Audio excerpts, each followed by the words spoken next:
Hi నమస్తే దోస్తులు. గీమేమో అమ్మమ్మ. నా దగ్గరనే ఉంటుంది మా అమ్మమ్మ.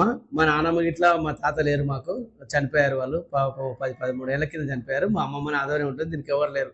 మా అమ్మ ఒక్కతే నా దగ్గర తీసుకొచ్చుకొని నేనే చదువుకుంటాను, నేనే చూసుకుంటాను. ఈ ముసలిది నన్ను చిన్నప్పటి నుంచి మంచిగా చూసుకున్నది, నన్ను చదివిపించింది. మా అమ్మ మా నాన్న ఎక్కడనో బతకనికి పోతే నిజామాబాద్ అవుతారా నన్ను తీసుకుపోయి చదివిపించి మళ్ళీ నన్ను చదువుకున్నది, చూసుకున్నది. అది ఇప్పుడు నేనే చూసుకుంటున్నాను ముసలాను. దీనికి ఏంటంటే పొద్దుగాలు లేస్తుంది, సింక్ కాడికి పోతుంది, బాపు పేస్ట్ పెట్టంటది, సాయంత్రం తింటది, పండుకుంటుంది, సాయంత్రం లేస్తుంది, మళ్ళా 6 గంటలకు గప్పుడే తెల్లవినట్టు మళ్ళీ సింక్ బాపు పేస్ట్ పెట్టు, నాకు పొద్దుగాల్సింది పువ్వు ఎవరైనా పెట్టిరా నాకు అంటది ఈ ముసలిది. నవ్వుతాను నాకు.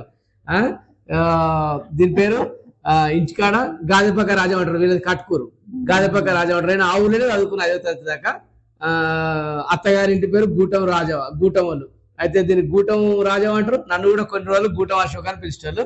దీని పేరు గాదిపక్క రాజవ. మా అమ్మమ్మ నా దగ్గరనే ఉంటుంది.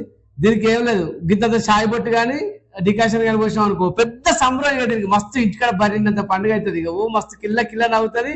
నా భార్యను ముద్దుగా పిలుస్తుంది, నా పిల్లల్ని బాపు అవ్వ అనిపిస్తుంది, నన్ను బాపు ఎటువైనా అనిపిస్తుంది. మంచిగా ఉంటుంది ఇక మాతోటి. మాకు ఇంత పొద్దున్నగా పనికి పోయి రాగానే, సాయంత్రం డ్యూటీ నుంచి రాగానే ఏం రాజా ఏం చేస్తారా అంటే బాపు అంటది, తెచ్చినావానే పోకట్టే.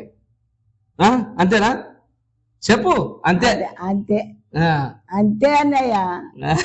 మీకు కూడా మీ ఇంట్లో అమ్మమ్మ నానమ్మ ఉంటే మీరు ఎలా, మీతో మీ బాండింగ్ ఎలా ఉంటుందో ఒకసారి నాకు కామెంట్ చేయండి.